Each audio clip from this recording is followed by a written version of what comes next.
jadi aku bukan cuma aku doang yang nanya. Sekarang boleh nanya dulu, Angel dulu, kamu pilih salah satu pertanyaan buat siapa? Sebentar, saya salvok nih sama fotonya.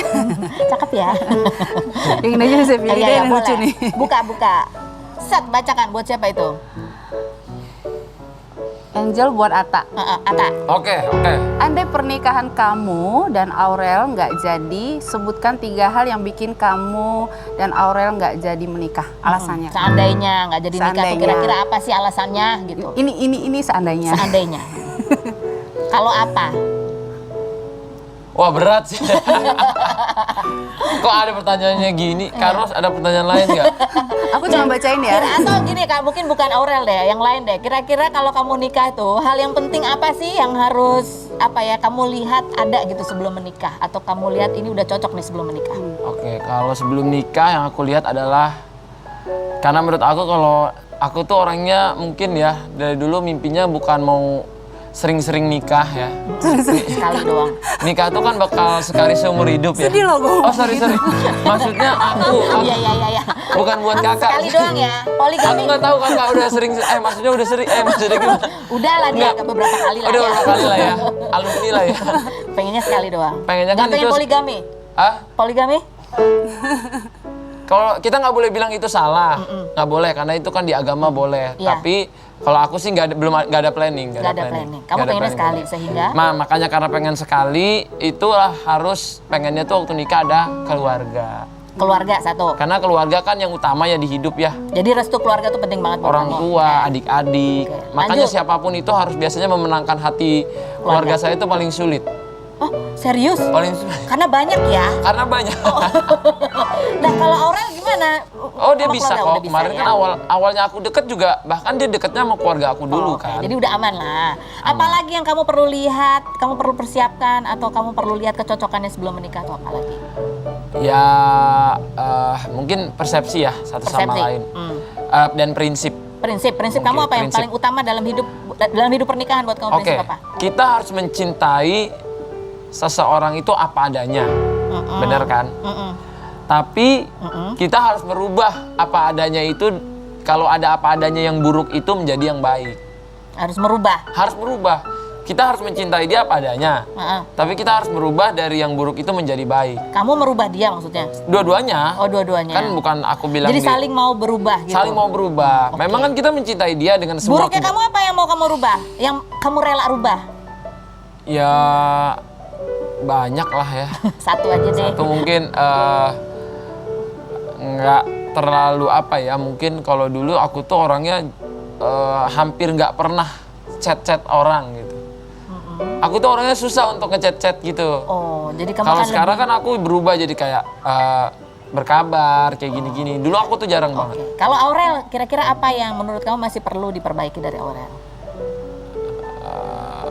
Enggak lah, dia udah perfect lah. Oh, serius? Yes. Takut ya? Udah perfect. Itu prinsip yang utama, yang penting. Oke. Pokoknya konsep- kalau kita ada yang diubah sama lain pun aku akan ngomongnya ke dia. Nggak mungkin aku ngomongnya di TV. Oh, oke. Kalau aku ngomongnya di TV berarti aku nggak bijak sebagai laki-laki. Kan sama aja mengumbar aib. Oh ya. Kalau aku sebagai laki-laki punya prinsip nggak boleh. Oke. Terus apa lagi yang penting, yang kira-kira itu penting buat kamu? Hah? Yang penting buat kamu sebelum kamu yakin untuk menikah nih? Pokoknya aku lebih banyak koreksi ke diri aku sih. Nggak mau nyalahin orang, nggak mau nyalahin siapa-siapa. Pokoknya lebih kita bisa memperbaiki sih satu sama lain. Apalagi kan aku tuh orangnya, Karos tahu mungkin dari dulu memang tadi pembahasannya juga posesif segala macam. Aku nggak mau posesif dan nggak mau diposesifin. Nggak mau diposesif. Karena kan kita bekerja di mana aja Oke. tiap hari. Ngomongin soal posesif sama diposesifin. Kadang-kadang kalau zaman sekarang nih kayak kalian nih yang ada di media sosial ya. Kadang-kadang yang posesif bukan pasangan, tetapi yang posesif itu adalah netizen. Netizen, betul. Itu gimana? Dan itu yang membuat orang suka salah persepsi. Bahkan orang bisa putus gara-gara netizen. Kalau kamu sendiri so far gimana?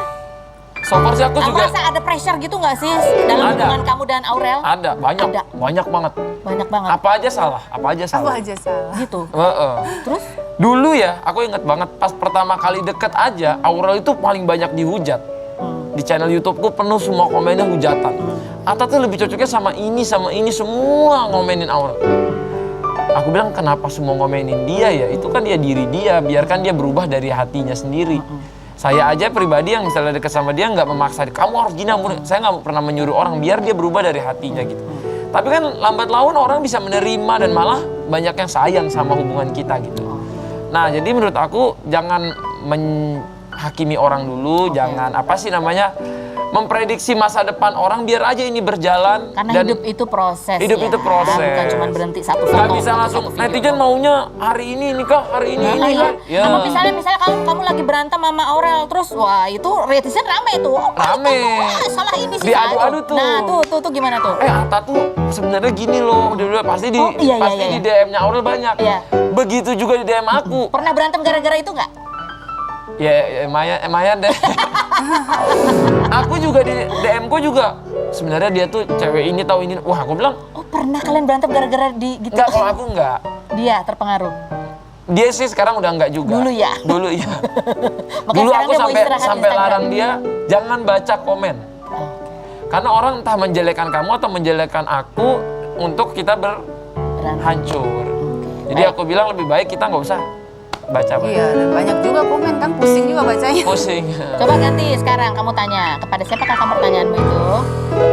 Yang ini mukanya senyum, yang ini lagi julid. Pertanyaannya semua baliknya julid semua kok. tenang Oke, aja. kita ambil yang senyum aja ya, semoga nggak julid ya. Iya. Buat siapa? Atta. Buat siapa?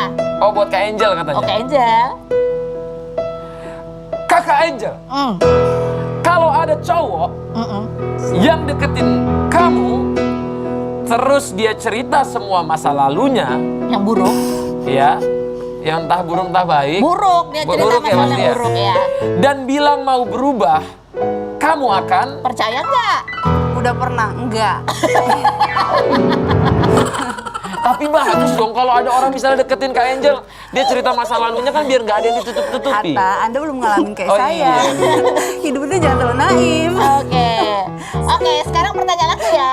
Jadi kamu nggak ya kalau ada orang cerita keburukan masa lalunya terus dia bilang tapi aku akan berubah, kamu nggak percaya? Udah pernah Udah percaya. pernah. Akhirnya Akhirnya jadi sekarang kalau ada cowok kayak gitu lagi kamu akan bilang apa? bukan itu jadi pertimbangan yang aku harus terima lagi.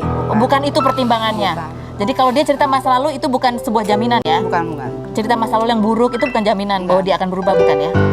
Harus lihat bibit bobotnya juga ternyata. Oh, oke, baiklah. Angel, pertanyaan buat Angel. Sebutkan lagi. 3 ciri-ciri orang yang jatuh cinta tapi jatuh cintanya bukan karena logika, di luar hal-hal yang logis. Jatuh cintanya tuh kayak nggak inget gitu. Ada nggak ciri-cirinya? Iya, karena mungkin saya dulu pernah. Nggak ciri-cirinya ya, pernah. Ciri-ciri kan, aku Ciri-ciri. pernah dulu gitu. Jadi kalau misalnya ditanya ciri-cirinya itu apapun yang dinasehatin orang itu semuanya kita nggak mau dengerin. Yang penting kita mestinya, pokoknya gue bener ya karena gue cinta, nggak mau denger nasihat orang. Yang kedua? Ada orang berusaha untuk menyelamatkan hidup kita, justru kita jauhi dan kita benci kayak gitu. Terus apa lagi? Yang ketiga mungkin apa ya? Kita merasa kayak gue mau berkorban segalanya buat Apapun dilakukan. apapun deh, gue kayak berkorban deh untuk orang itu karena saya cinta gitu. Ternyata juga nggak harus begitu, harus logis juga semua. Jadi kalau ada orang ngasih tahu, kalau dijauhin ya. Next pertanyaan Angel, cari wajahku yang mana? Ini ya. Oh, sadarnya gimana katanya? Sadarnya gimana caranya? Sadarnya gimana caranya? Ya udah ketipu dulu. Baru tahu. Baru tahu. Udah tahu. Sadarnya setelah semua sudah saya lewati, semua sudah saya alami dari omongan, fitnah segala macam gitu kan. Dan itu butuh proses. Butuh proses juga. Tapi saya tipikal orang yang tidak ingin berbicara banyak gitu ataupun membela diri siapa saya. Aku bukan tipe itu. Yang penting buat saya adalah karena saya punya anak, saya harus percaya apa yang saya lakukan kemudian hari itu akan jatuh di anak saya. Saya nggak apa-apa dibicarakan, saya nggak apa-apa difitnah. Yang penting saya tahu akhlak saya, bagaimana manner saya dan bagaimana karir saya untuk ke depan dan anak saya. Lihat saja, jadi nggak perlu gubris-gubris yang memang tidak benar. Fokus aja ke depan. Dan Supaya buat berkah buat anak kan. anak. Oke, silakan baca. Angel, Buat siapa? Buat Kak Ros. Kak Ros, sebutkan 3 cara agar perempuan gak mudah jatuh cinta. Astaga, selain Pakar berikut ini ya nih kayaknya. jawabannya, jangan kemana-mana, tetap di rumah.